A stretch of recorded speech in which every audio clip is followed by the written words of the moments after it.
제가 알기로는 이 주제에 대해서 우리나라에서 이 세 분만큼 이렇게 고민이 많지 않다라는 생각이 들었고, 또 제가 특별히 선생님을 모신 게 아니고 시민단체에 계신 분과 교수님도 함께 모신 이유도 이런 의미가 있었습니다. 좀 이렇게 조금씩 다르거나 몰랐거나 했던 것들을 좀 다 알자는 맥락도 있었기 때문에 모셨는데요. 이렇게 함께 계시는데 일단은 뭐 짧겠지만 일단 이 플로어죠. 플로어에서 이렇게 질문 겸 의견을 짧게 좀 주시면 다 그 얘기를 잠깐 듣고 그 다음에 이제 토크 콘서트를 가도록 하겠습니다. 혹시나 이렇게 손을 드셔가지고 뭐 질문이 있거나 그 다음에 이렇게 혹시 하실 얘기가 있으면 해주면 좋을 것 같은데요. 또 이럴 때 질문 안 하시면 또 이제 이게 유튜브에 올라오면 또 질문 안 하는 교사 나와서 또 뭐 나옵니다. 한국의 교사 뭐 질문 안 하더라고. 되게 위험할 수 있어요. 지금 촬영 중이기 때문에. 네, 감사합니다. 네. 수업 평가 굉장히 중요하다는 강의 들으면서 작년에 가을에 혁신학교 연수 갔는데 그런 평가를 하신 선생님들에게 제가 들은 적이 있어요. 너무 불행하셨다는 거예요. 그러니까 그런 평가를 속속들이 들어가서 한 명 한 명 개별적으로 평가하기 위해서 애쓰는 시간들을 가지셨고 그 경험을 함께 공유해서 저희들은 굉장히 좋았는데 본인들에게 제가 직접 여쭸어요. 그 시간 동안 어떠셨냐고 그랬더니 너무 불행하셨다고. 그러니까 주말도 없고 그리고 저녁도 없고 늘 그 수많은 그 아이들의 그 수행물을 읽어내는 그 시간들, 그 선생님들은 국어 선생님이어서 더 그러셨을 것 같은데 저는 그 얘기 들으면서 우리가 이거 가긴 가야 되는데 이쪽으로 가긴 가야 하는데 제가 이제 미국에서 아이들 데리고 잠깐 있었던 적이 있는데 그 초등학교 선생님들이 그런 평가를 해주세요. 성적표에 이게 서술형으로 다 이렇게 부모들이 볼 수 있도록 해주시는데 전혀 불행한 그 흔적이 없어요. 그러니까 그분들이 외국에서 하는 그 방식은 짬짬이 평가라는 것을 굉장히 자주 하시는 거예요. 그러니까 우리처럼 일괄적으로 계속 중간고사, 기말고사에서 굉장히 드라이한 성적표를 보내주는 건 아닌데 그런데 퀴즈라든지 수행을 그때그때 계속 하면서 그걸 가지고 아이들에게 좀 더 깊이 들어간 평가를 해주시거든요. 그래서 선생님 강의 들으면서 그 방법을 우리가 찾는 것이 제일 중요한 과제인 것 같은데 선생님께서 가지고 계신 그림은 너무 일반 선생님들이 따라가다가 불행해지기 쉬운, 그러니까 너무 고달프고 교사로서 가정도 보살펴야 되고 연애도 하셔야 되는데 맨날 그 아이들 그거 평가에 그냥 골머리 쌓으면서 그 선생님들이 1년간 보내셨듯이 그렇게 불행해지면 그건 현실적으로 불가능하다. 그러니까 실현 가능한 평가의 툴이 마련이 되어야 되고 연구가 됐으면 좋겠다는 생각을 했습니다. 네. 예, 감사합니다. 일단 이 결국 이게 계속 나올 얘기죠. 뭐냐면 우리가 이상적인 얘기를 할 때 이 현실이 존재하기 때문에 결국 두 개를 같이 해야 되는 거에 대한 어려움은 얘기하실 텐데 같이 그 얘기도 한번 같이 세 분께 한번 들어보면 좋겠습니다. 각자 다르게 얘기하시더라도 결국은 그 문제가 부딪힐 거고 그게 어찌 보면 이제 현실이고 어찌 보면 또 이제 뭐죠? 주저앉게 하는 힘일 수 있는데 되게 중요한 부분인 것 같습니다. 또 다른 또 의견이나 질문 있으시면. 저는 영락고등학교에 있는 양영도라고 합니다. 예. 저도 같은 내용인데요. 첫 번째 그 질문을 하려고 했는데 같은 맥락으로 질문을 해주셔가지고 교원평가제를 실행을 했는데 실제적으로 이런 의미가 있는 것을 위해서 이제 진행을 했을 때 그것이 우리 사회에 의미 있게 얼마나 파급이 됐고 학교에서도 과연 얼마나 의미가 있는지 또 있는 부분이 있겠지만 또 진행을 하신 분들 입장에서는 그게 현실적으로 적용하는데 어려움이 좀 있을 수도 있을 것 같다는 것도 같이 파악하셨어야 될 것 같아가지고요. 예, 이상입니다. 네네. 일단 그 말씀하신 부분. 또 혹시 있으시면. 저는 그 공주 한일고등학교에서 정보를 담당하고 있는 남민우입니다. 근데 쭉 그 강의 준비하신 말씀 들으면서 많은 그 나누고 싶은 것이 있는데 제일 한 가지만 딱 얘기하면 기록이 기억보다 우월하다. 네네. 그 주제로다 돼서 이제 교육에서 관점에서 바라보면 우리가 말하는 건 즐거워하는데 쓰기는 굉장히 어려워하거든요. 그래서 쓰는 기쁨을 어떻게 혹시 현장에서 열어가고 계시는지. 아, 그러고 보니까 세 분 다 저자시기 때문에 네. 그죠? 책을 쓰신 분이기 때문에 제가 책을 안 쓰는 대표로 어떻게 이렇게 글 쓰는 것도 기쁨이 될 수 있는지 많은 교사들은 고통인데 그죠? 그러니까 기록하려면 이게 기록이 쉽지 않은 거죠. 저 열심히 활동하는데 그게 교실이건 모임이건 할 수 있는데 기록 중요성과 함께 실제 그게 기쁨이 될 수 있냐 이제 그 얘기. 예, 또 거기서 이제 좀 더 이렇게 네네네. 이어 나가면 결국 뭐냐면 우리가 이제 학생과의 관계에서 이걸 기록으로 남으면 그게 평가가 되는 거거든요. 결국 이제 이거에 대한 벽 때문에 이제 관계가 기록으로 남겨지지 뭐 기록이 돼서 평가로 네네. 이어지지 못하는 그런 굴레 있지 않았나. 네네. 현실적으로 그게 그러니까 저희가 어떻게 보면 힘 있는 갑으로 의뢰 기록을 쓰는 게 이제 그 아이의 인생에 미치는 것에 대한 부담이 있으신 것 같고요. 예. 용인의 신봉고등학교에 있는 박수경이고요. 저의 고민은 교육이라는 게 학교의 전유물인가라는 생각도 좀 있고요. 그다음에 교사가 정말 교육의 전문가인가? 저는 공교육의 전문가이지 교육의 전문가인가라는 데 대해서 좀 의문이 있고요. 그리고 교사 상처 얘기하셨고 교사는 마음을 상할 수밖에 없다라는 것도 저도 이해되고 좋은 교육 어떤 방식이나 어떤 그런 교육 운동들을 가지고 학교 현장에 갔을 때 잘 바꿔지지 않는데 그것을 바꾸기 위해서 교사는 정말 상처 피를 절절 흘리면서 교육 운동을 헌신하게 되는데요. 아까 이혁규 교수님 마지막 말씀에 네, 교육 생태계, 그다음에 사회적 생태계라는 말씀이 언급되셨는데요. 저는 최근에 교사가 이렇게 피를 철철 흘리고 하면서도 변하지 않은 이 교육 구조에 대해서 의문을 갖거나 그러지 않는다면 피를 왜 흘려야 되는가? 그러니까 왜 버텨야 되고 왜 견뎌야 되는가라는 생각을 좀 하고 있었는데요. 네네.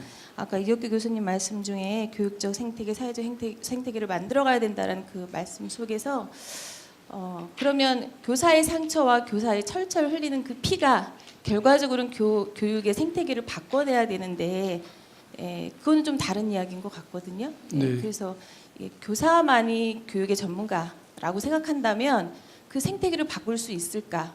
학교만이 교육의 전유물이라고 생각한다면 그 생태계를 바꿀 수 있을까? 라는 생각이 좀 잠깐 들어서 그것에 대해서 좀 어떻게 생각하시는지 듣고 싶습니다. 네네. 되게 중요한 주제이기도 하고 제가 처음 말씀드린 주제이기도 하죠. 실제로 안 바뀐 현장에서 혼자 애쓰다가 이렇게 떨어져 나가고 지쳐버리고 하는 이 구조에서 그럼 결국 제도 바뀌어야 되는데 그 바꿀 때 교사가 그걸 바꿀 수 있냐 그러면 그 생태계나 이 구조를 읽을 수 있을 것 같고요. 그러니까 바꿀 수 있는데 중간 과정에서 어려운 거냐 계속 이렇게 개인적으로 힘들다가 떨어 나가는 거냐 뭐 이런 고민도 있어서 현실적인 고민인 것 같습니다. 고민인 것 같고 네 또 듣도록 하겠습니다. 안녕하세요. 저 오늘 세 분 강의 너무 잘 들었고요. 저는 어저께 고1 담임을 배정받은 청학고등학교 국어교사 김은영이라고 합니다. 예, 지금 오늘 온 마음은 사실은 교사 교육의 중심에 서다라는 타이틀 자체가 굉장한 불편한 행복이었어요. 그래서 어떻게 하면 좀 올해 교육 활동에 대한 자극이 될 수 있을까, 지속력을 가질 수 있을까라는 기대감과 불편함을 안고 왔는데 오늘 강의 중에 한 15년, 16년 차에 들어가고 있어요. 근데 가장 고민이 되는 요즘의 이슈는 아까 마지막 강좌에서 말씀하신 모든 아이들이 고통받지 않고 행복할 수 있는 권리, 또 교사가 수업을 통해서 어떤 사회적 공공성이나 배려나 어떤 평등에 대한 철학을 심어줄 수 있는 공교육이 돼야 된다. 어떻게 하면 할 수 있을까? 이게 가장 큰 고민의 지점에 있거든요.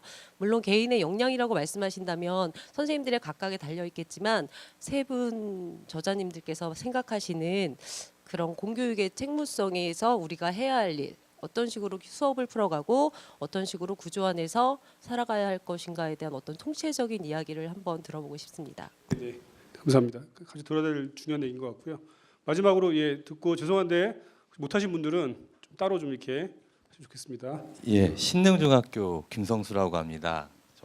저는 그 교육이 바뀌기 위해서 그러니까 연구와 실천이 다 잘 돼야 되는데 그동안 실천은 교사들이 했고 대부분 연구는 교수님들이 했는데 교사들은 결국 학습된 무기력으로 어떤 발전이 없었고 교수님들은 어떤 연구를 위한 연구, 논문 편수를 위한 연구 이런 것들로 인해서 이제 좋은 영향력을 발휘하지 못했기 때문에 우리나라 교육이 발전하지 못했다는 생각을 했습니다. 그래서 이 연구 실천 프로젝트가 그러니까 실천하는 교사들이 연구를 통해서 학교를 좀 바꾸고 교육을 바꾸는데 좀 일조를 하는 것들이 어떤 의미가 있지 않았을까 하는 생각이 어떤 연구 실천 프로젝트의 큰 의미라고 생각하고 세 분께 질문하고 싶은 거는 그러니까 학교 현장에서 실천하는 교사들이 실제 연구를 통해서 연구로 어떤 기록을 남기고 이런 것들이 과연 어떠한 의미고 그런 것들이 우리나라 교육 발전에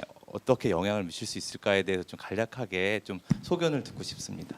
네, 이 프로젝트에 대한 얘기일 수도 있고요. 참고로 이게 이 성과인 게 이 저희 컨퍼런스를 시작한다 여기를 빌렸는데요. 어제 이화여대 교수님께 연락이 왔습니다. 초등교육학회 회장님이신데 같이 우리 학회할 때 같이 이 실천 교육 연구한 내용을 발표해라. 그래서 굉장히 당황했습니다. 그 당황함 이해되시죠?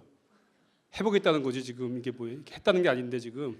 그래서 일단은 자신 있게 말씀드렸거든요. 네, 같이 합시다 이렇게 얘기했는데 이제 다음 주부터 논의를 해야 될 내용인데요. 아무튼 그 부분 실제로 교사가 실천하고 연구한다는 것 아까 기록과 연결되는 것 같은데요. 그게 실제 교육의 변화에 어떤 의미가 있을까? 좀 더 추가하자면 가능할까?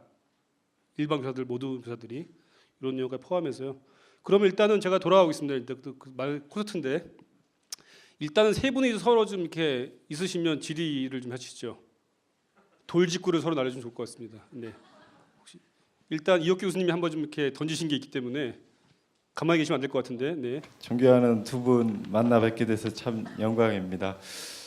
이혁규 교수님이 제게 이제 뭐 여러 가지 긍정적인 답변하고 어떤 취지로 뉘앙스로 했는지 아는 그런 말씀 드리는데 그럼에도 불구하고 제가 이제 한 가지 서운함이라면 적절한 표현은 아닌데 뭐 서운한 건 서운한 거죠. 어떤 거냐면은 아까 그 지식의 세 가지 범주 말씀드렸잖아요. 저도 얼마 전에 서경혜 교수님이 쓴 그 교사 학습 공동체 책을 읽으면서 제 눈길이 오래 책 한 챕터에 머물렀던 그곳이었거든요. 저는 그 지식과 실천의 관계를 쭉 계속 고민을 해보면서 저는 그달락에 어떤 메모를 했냐면은 아까 뭐 실천을 아니 단계가 어떻게 됐죠? 저도 갑자기 네, 실천을 위한 지식, 실천 속 지식, 실천의 지식 이렇게 단계로 이제 변화해가는 과정인데 저는 그 상황에 어떤 메모를 했냐면은 이게 실천은 빠지고 이 지식을 위한 지식, 지식 속 지식, 지식의 지식으로 여전히 살고 있는 우리들 그 속에서 실천을 원한다라는 게 상당히 좀 답답하게 느껴졌거든요. 이제 그게 현재 지금 제가 하고 있는 고민이에요. 그러면 아까 이제 교수님이 얘기하는 그런 부분도 있는데 저는 교사 모임이 좀 더 그 농담으로 한 얘기인 줄 알아요. 저는 우리 모임은 융성할 거예요. 부흥할 거고요. 그럼 한 단계 하나 더 말씀드리고 싶은 거는 저는 더 현 단계에서 우리가 이야기해야 될 것은 저는 아까 막 여가 좀 우리 편이면은 좀 더 그렇게 온화하게 우리 편이라서 온화하게 얘기했지 적군이라고 하면 저는 송인수 선생님의 더 버금가는 얼굴 빨개지면서 성토를 하는 타입이거든요. 여기서는 그럴 뭐 형편이 아니에요. 그러나 우리가 살고 있는 교육계 현실은 그러지 않다라는 거죠. 교사들 지금도 각 교실 속에서 신음하고 있는 교사들 구체적으로 이 고담준론이라고 우리가 표현을 했는데요. 아까 제가 지식을 여전히 학계에서는 그런 게 팽배하고 있는 상황 속에서 저는 그것을 깨는 게 급선무라고 생각해서 계속 현장에서 이런 목소리를 교사들이 내줘야 된다라고 생각하거든요. 네, 그런 말씀 좀 드리고 싶었습니다. 네, 제가 사회자로 조금 진행을 좀 바꾸겠습니다. 이렇게 질문들을 받아서 얘기하다가 끝날 것 같아서 제가 좀 받아서 좀 질문 좀 하고 싶은데 결국은 지금 두 한꺼번에 묻고 한 번 돌아가면서 말씀해 줄 것 같은데 그러니까 교사 중심에 서다라는 맥락 자체의 의미 이게 뭐 그러니까 가능한 건지 아니면 잘못된 건지 실제 말씀하신 건지 아니면 또 푸가하는 건지랑 그 다음에 제가 볼 관심 그거거든요. 그게 맞다면 그 과정의 어려움이 머릿속에 떠오르거든요. 현실적 어려움이 떠오르는데 그렇다면 어떤 스텝으로 교사들이 어떤 것들을 해 나가는 게 실제로 그 목표를 향해 나갈 수 있는 거냐. 이제 당장 올해부터건 이 모임이나 학교에서 어떤 것들을 실천하는 것들이 이렇게 필요하냐. 요걸 좀 이렇게 듣고 싶어요. 그러니까 예를 들면 좀 큰 그림에 대한 말씀과 그 다음에 실제로 어떤 것들을 해라. 중간 말씀하신 게 있는데 좀 그것들을 좀 말씀해 주시면 훨씬 더 좀 이렇게 다가올 것 같아서 좀 이렇게 세부적인 거 얘기하는 것보다 그런 큰 거에 대한 얘기를 좀 해주시면 어떨까 싶어서 그 송인수 대표님부터 좀 그 얘기를 좀 이렇게 먼저 한번 해주시면 어떨까 싶고 그 다음에 시간이 좀 있으면 제가 다른 걸 또 질문하도록 하겠습니다. 근데 그 전에 이육 교수님께서 말씀하신 내용에 대해서 좀 궁금해하시는 부분도 있고 그러니까 약간 해소하는 것이 좋지 않을까요? 그럼 해설을 먼저 할까요? 예, 아니 제가 저 말씀드린 부분이 좀 있고 그다음에 그 주제는 주최 측이 좀 이야기를 해야 될 부분인데 왜 우리한테 떠넘기는지 모르겠습니다. 예. 우리는 이 주제 카피 안 잡았거든요. 우리 관심사를 가지고 이야기하는 것인데 나중에 얘기를 좀 하도록 하겠습니다.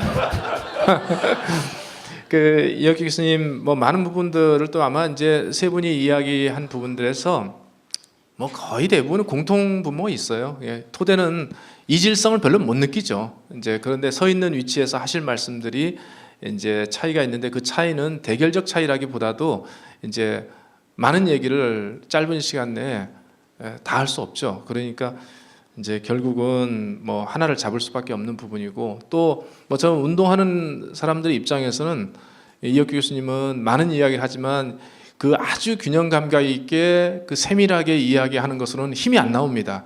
운동은 치우쳐야 됩니다. 여기서 하신 말씀 많은 부분들 가운데서 사실은 뭐 교사 교육의 중심에 서다 할 때 왜 교육의 중심에 교사만 있겠습니까? 사실은 부모들도 교육의 중심에 서야 되거든요.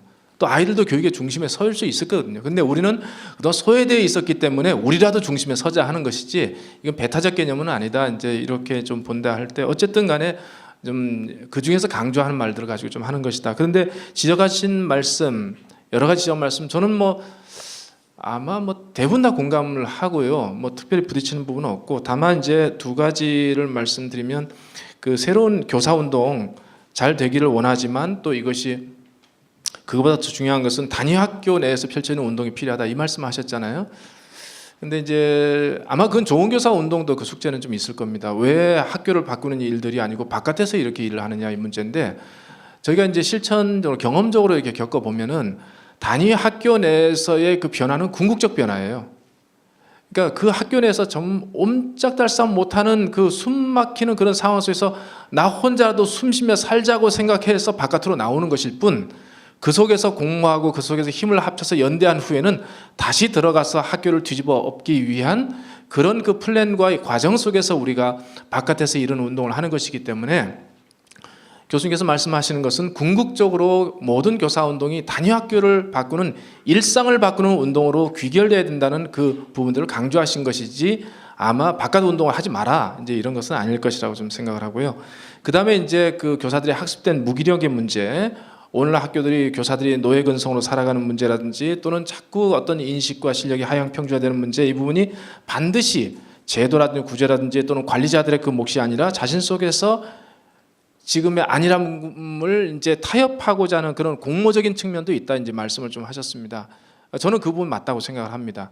그런데 이제 그러면 결국 우리가 그 부분들을 어떻게 풀어나갈 거냐의 그 문제에 있어서 일반적으로 지금까지 교사 운동 내지는 교원 집단이 했던 부분들은 우리 바깥에 우리를 불편하게 하는 그 무엇과 싸워서 대결해서 따내는 겁니다.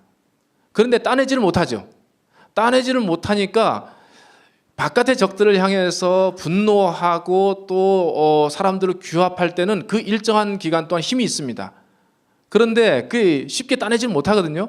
그러니까 급격히 절망하고 급격히 냉소적으로 빠집니다. 저는 그렇게 해서 우리 교육운동 내지는 교사운동이 시간 못 버티죠. 저는 그래서 우리 속에 있는 바깥에 잘못된 어떤 제도나 그런 어떤 힘에 공모하는 내 속에 잘못된 의식이나 그 안주하고자 하는 마음, 이것과 대결해서 내가 먼저 내 속의 적을 극복하는 것, 그렇게 하게 되면 바깥에 잘못된 관행과 싸울 때도 오랫동안 싸울 수 있습니다. 그리고 바깥에 잘못된 그 관행들이 이게 잘못이구나 하는 것이 더 잘 보입니다. 그렇기 때문에 그런 그 성찰적인 그 운동을 통해서 바깥의 그 잘못된 제도나 습성과 그리고 사람들까지 변화시키는 쪽으로 가는 방식이 오랫동안 운동하는 방식이다. 저는 그렇게 생각하고 기본적으로 그 동감하면서 그렇게 첨언을 좀 하고자 합니다. 예, 송인수 선생님께서 제 답변을 대신해 주신 것 같습니다. 그 답변권 뺏어 가셔. 동의하고요. 그리고 좋은 교사 모임도 그렇고 실천 지금 제가 용어가 아직도 낯설어서 조금 실천 교육 교사 모임도 잘 돼야죠. 제가 그 모임을 그만두라 이렇게 하면 다음부터 안 부르실 거잖아요. 예, 이렇게 농담처럼 이야기를 해야 좀 분위기가 좀 부드럽게 가는 면이 있어서요. 그 서울대 송원 교수가 그런 이야기 했습니다. 당신은 시민입니까? 이런 책에서 외국의 시민단체 가입률은 60 내지 70%인데 한국은 동호회 모임을 조직하면 시민단체 가입률이 10%다. 그게 한국 사회의 시민사회의 저열함 그리고 우리 민주주의가 이 모양인 것을 드러낸다.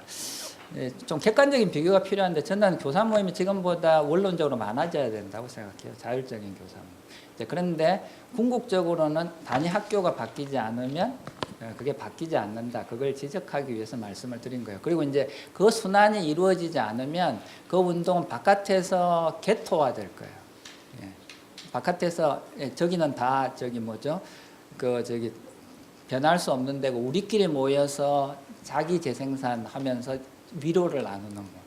그렇게 가지 않기 위해서는 운동을 분명하게 설정해야 되는데 이제 그게 되게 어려우니까 이제 송인수 선생님처럼 그게 최종적인 타겟이 돼야 될지 동시 병행이 돼야 될지 아니면 먼저 치고 나가야 될지 이런 것에 대한 전략적 고민은 있어야 되는 거죠. 그런데 이제 저는 차원이 되게 다양하다고 생각해요. 혁신학교 운동 주변에서 지켜보니까 교장을 적으로 삼는 경우가 많고요. 교장도 혁신학교 운동을 초기에 적으로 삼는 경우가 많은데 이제 그런 것들에 있어서 지혜가 되게 필요한 거죠. 거기에서 이제 마인드를 좀 바꾸는 게 필요한 거란 말이죠. 저도 상당히 오랜 기간 동안 교장 되는 것은 악이라고 생각했단 말이죠. 왜냐하면 그건 구조가 그렇게 만들어 놨지 않았습니까? 그러니까 가르치는 것으로부터 벗어나는 것으로 승진 제도를 만들어 놓으니 그게 도덕적 정당성을 갖기 어렵도록 만들어 놨으니까 이게 제도를 어떻게 바꾸면서 또 그 제도를 또 바꾸기도 하지만 바꾸지 않으면 슬기롭게 이용하기도 해야 되는 거죠. 그 구조 속에서도 좋은 교장이 나오도록 만들어야 되는 거니까 이제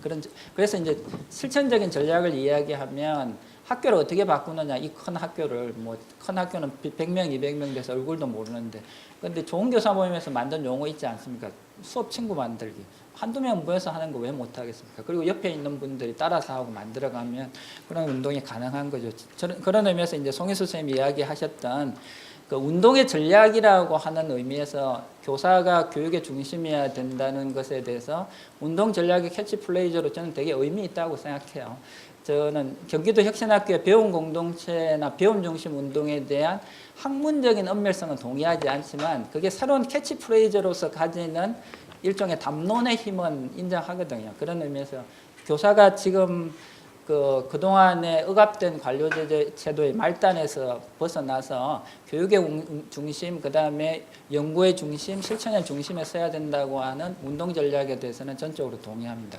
그와 동시에 그동안에 우리가 그런 연구했느냐 이렇게 생각해 보시면 일본하고 비교해 보시면 되는데 제가 매번 보여주는 컷이 하나 있는데 그 학교에 가면 수업 연구회 월간지 나오는 전통이 100년이 넘었어요. 100년. 그런 학교에 있었어요. 하나도 없잖아요. 그러니까 우리가 수업 연구의 전통이나 교육 연구의 전통을 만들어 가야 된다. 그렇게 생각하시면 좋을 것 같습니다. 여기 다른 코멘트는 일단 조금 이따 하고. 그래서 좀 구체적으로 이제 그 모임 함께 진짜 어떻게 하실지 좀 더 좋을 것 같고요. 그 전략이라고 하나요? 어떻게 해 가실지. 근데 아까 그 평가 부분에서 난점을 말씀하셨잖아요. 그리고 혁신학교에서 실제로 평가를 했는데 평가를 하는 분들은 굉장히 불행했다. 먼저 이야기를 한번 해보시죠. 그 아까 평가 관련해서 요즘 제가 고민하고 있는 부분인데 해법이 될 수도 있다라고 저는 생각을 하거든요. 아까 기록의 의미하고 연관지어서 짧게 말씀을 드리겠습니다. 기록이 평가가 될 수 있다라고 저는 자부하거든요. 근데 저는 즉시 해야 된다라고 생각해요. 그 즉시 내 영감이 살아 있을 때 짤막한 메모든 뭐든 여기서 우리가 범하는 우가 뭐냐면은 정형화된 틀이라는 거예요. 학교마다 있는 A4 한 장에 어떤 틀이 있고 저는 이거는 백해무익이라고 생각하거든요.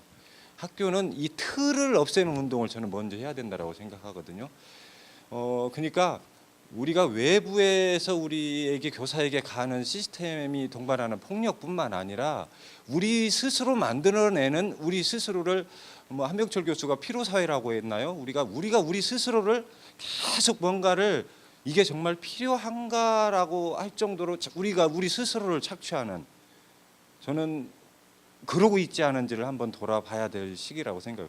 학교에 좀 정형화된 틀을 좀 딱 없애달라는 의미고요. 그러니까 이렇게 설명드리면 바로 해법이 나와요.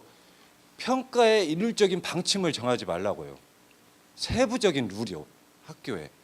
더디든 한 발 준비된 사람은 앞서갈 수 있어요. 학교에서 교사들도. 그 앞서고 뒤서고의 수준도 어떻게 될지는 나중에 스스로 판단해 가는 건데 이제 전북교육청은 최종 문제 제기해 가지고 평가 방침을 유보했어요. 교육청 차원에서 아예 지침 자체를 내리지 않겠다. 학교에 교사가 개별적으로 평가하라. 그럼에도 불구하고 우리 교사들은 지금 학교 교육 계획서 수립하는 시기잖아요. 학교 평가 계획서 제가 쭉 좀 이렇게 보거든요. 몇 개 학교들 진짜 가관이에요. 교육청은 지침 가이드라인을 제시하지 않는데 학교는 너무 촘촘한 룰이 있다라는. 그래서 이게 교실 속으로 개별 교사가 할 수 있는 등에 없어요. 거기에 준해서 교사가 교실 속으로 녹아 들어가는 거잖아요. 그 룰을 좀 걷어 달라는 거예요. 그거 좀 부탁드립니다. 예, 그러니까 뭐 아까 말씀하신 거 잠깐 이어받으면 어쨌든 그 교육청에서 관주도로 이 평가 운동을 하는 것은 결국은 교사들의 그 자발성과 그리고 평가의 그 본질을 정착하는데 큰 도움이 되는 그 순서는 아닌 것 같아요. 그래서 빨리 우리 교사들이 그것에 화답하거나 아니면 선제적으로 그런 실천을 이미 좀 했던 부분도 덜어 있고 그것을 모아내는 과정들은 좀 필요한데요. 아까 그런데 평가를 해봤더니 좀 불행하다라는 부분에서 저는 좀 이해는 좀 안 됩니다. 이제 정형한 틀에서 학교에서 옥죄 가지고 모든 아이들에게 서류 형태로 해서 그 제출을 하게 만드는 방식은 힘들 것 같아요. 그런데 그 평가 저희가 이제 그 행복한 성적표라고 해서 이런 그 교사별 평가 그 실천 운동을 했거든요. 근데 그 운동을 했더니 저는 그 학모가 그 평가를 한 것을 부모들에게 보냈는데 그 부모들 중에서 한 분이 편지를 좀 보내온 그 기록이 있습니다. 제가 잠깐 뭐 짧지만 한번 읽어보고 싶은데요. 존경하는 선생님, 안녕하세요. 저는 김민수의 학생 엄마예요.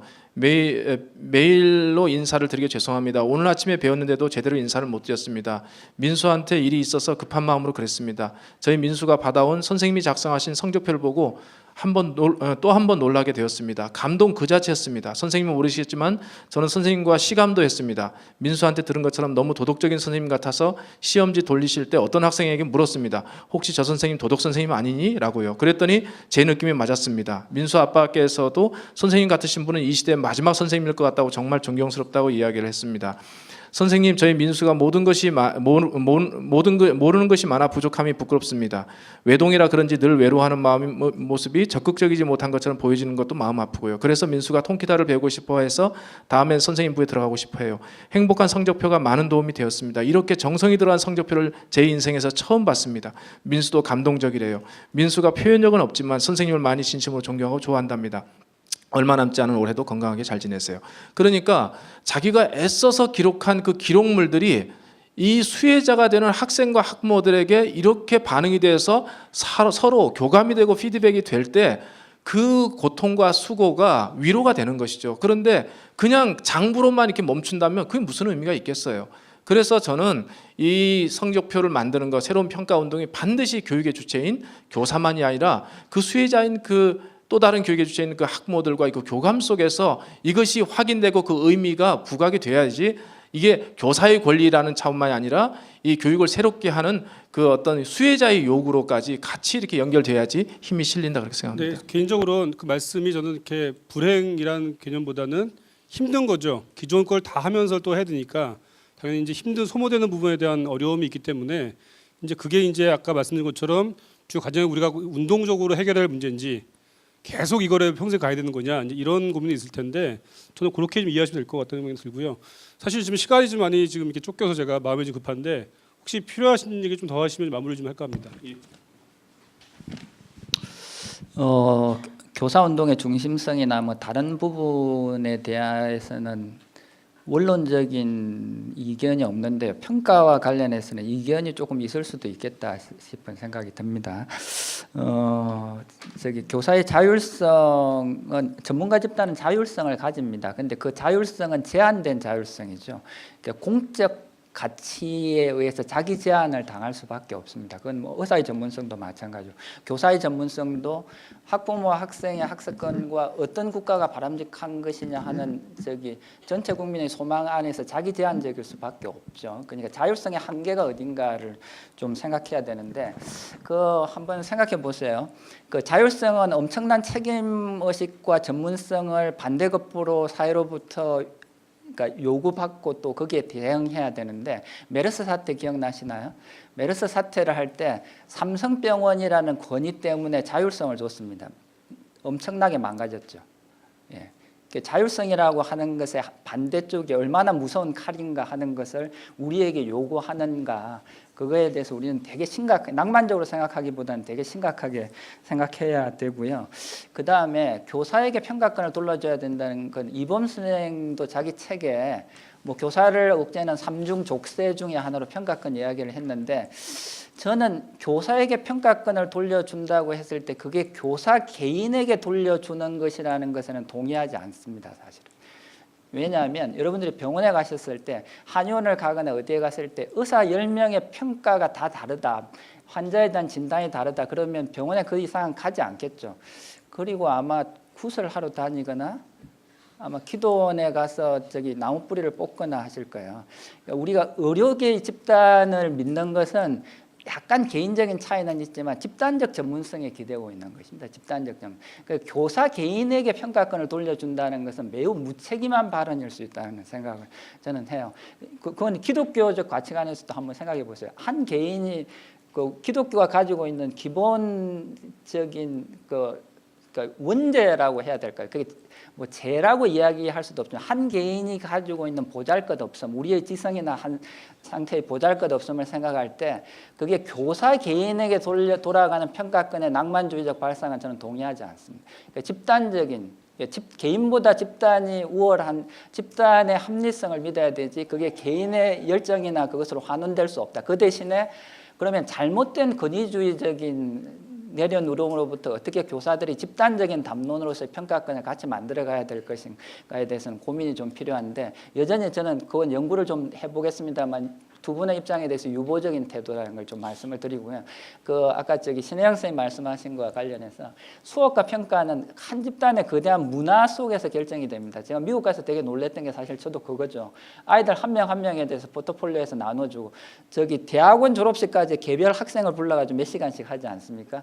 그걸 본받아가지고 저희 교대에서도 한 명 한 명씩 그걸 나눠줘요. 졸업식 할 때. 근데 저는 그 졸업식을 몇 년 전부터 하는데 항상 무슨 생각을 하냐면 이름도 모르는 애를 졸업식장에서만 이름 부르면서 나눠주는 이 형식과 내용의 불일치에 대한 냉소주의가 자꾸 일어나는 거예요. 그러니까 그건 뭐냐면 우리 개인이 우리 삶 자체가 한 개개인의 성장과 가치를 존중하는 문화로 함께 성장하고 더불어 성장하지 않으면 어려운 것이죠. 이제 그런 의미에서 평가만 문제가 아니고 수업과 평가가 함께 연동되면서 바꾸어 나가는 것, 그와 동시에 평가가 가지고 있는 사회적 의미의 체계를 바꿔야 되는데, 이야기 조금 길어집니다만 한마디만 더 추가하면, 객관식 평가가 가지고 있는 한국 사회의 문화적 의미에 대해서 이어령 교수가 옛날에 이런 말을 했습니다. 신한국인에서 객관식 시험을 통해서 한국인은 비로소 근대인이 된다. 이 말 되게 역설적인 말이죠. 왜냐하면 뭐죠? 과거에는 양반 쌍놈 부자 가난한 사람들 다 자기 백으로 집어넣고 했는데, 객관식 시험 앞에는 그 모든 권위주의 체제가 정답이냐 아니냐에 따라서 허물어진 거예요. 80년대 사지선다는 객관식 시험을 통해서 저는 좋은 대학에 들어갔습니다. 그 정도의 객관성과 동시에 그 학생 개개인의 성장과 관련된 일종의 신뢰성과 타당성을 담보해낼 수 있는 평가에 대한 윤리의식을 이 집단이 가질 수 있을 때 우리는 메르스 사태가 생기지 않는 거죠. 그거에 대한 책무성을 우리가 생각하면서 평가운동을 차분히 전개해 나갈 필요가 있다고 생각합니다. 네, 저는 사회자지만 동의하면서, 저는 교사라는 맥락이, 저도 이제 개인의 문제이지만 교사 자체가 우리 어떤 전체 교사를 상징하는 의미도 있기 때문에, 그게 어떻게 보면 우리의 과제 중에 하나를 말씀하신 것 같고요. 그러니까 시간 없는데 개인적으로 송윤 선생님과 정 선생님이 한마디 더 하고 일단 마무리하겠습니다. 아니, 이혁 교수님 말씀대로 끝나면 좀 나중에 이야기한 게 별 의미가 없을 것 같아서요. 그러니까 이게 이제 교사의 그 평가권자로서의 독립성과 그리고 이 교원 집단의 그 집단적 그 전문성의 그 부분인데, 저는 그 부분이 배치되는 것이 아니라고 생각합니다. 그러니까 평가권자로서 교사는 자기가 자기의 어떤 전문적 소신과 그리고 판단에 의해서 기록을 하는 거죠. 누구하고 의논해서 기록하는 것이 아니고 자기가 기록을 합니다. 그런데 그 기록을 할 때 자신은 수업을 기획하고 수업 방법을 운영하는 데 있어서 국가가 요구하는 어떤 그 교육 과정의 큰 방향, 그리고 단위 학교에서 교사 공동체가 같이 의논해서 만들어진 어떤 그런 그 통일된 어떤 그 규범, 원칙, 이런 것을 내면화한다는 것을 전제로 해서 교사가 마지막 평가권자로서의 독립적인 그 어떤 결정을 행하는 것이고, 그렇게 해야지 비로소 그 책무성 속에서 교사들이 자기 자신의 그 전문가로서의 성장이 이루어진다 하는 차원에서 상치되는 것이 아니라고 저는 생각합니다. 네. 예. 그냥 3시 끝장 토론할 테니까 식사하러 가세요. 아까 잠깐 기록 아까 질문하신 분 있는데 말씀을 못 드려요. 분명히 기록은 아마 제가 제일 막내긴 하지만 여기서 기록은 분명히 고통이죠. 분명히 써보신 분은 누구나 다 알 거예요. 분명히 고통인데, 그래도 이 글을 써야 되는 이유는요, 나중에 이게 읽을 때 기쁨이 돼요. 이 기록을 읽을 때는 분명 기쁨이 되거든요. 결론은 읽을 수 있는 글을 써야 돼요. 제가 생각하는. 그러니까 내가 아이들한테 평가한 것도 이게 우리가 나이스에 입력한 거 그거 학부모가 읽던가요? 안 읽거든요. 저는 그런 의미로 좀 이해했으면 좋겠다라는 거예요. 그렇게 말씀드릴게요. 네, 좋은 제안을 해주셔가지고요. 혹시 이렇게 금식을 원하시는 분들은 여기서 이 자리에서 이렇게 앉으셔가지고 이렇게 저희가 이렇게 원수적으로 밥을 먹는 동안 여기서 이렇게 좋은 제안이신 것 같습니다. 일단 그래도 공식적으로 마쳐야 되니까 일단 짧지만 함께 해주신 분들 큰 박수로 좋겠고요.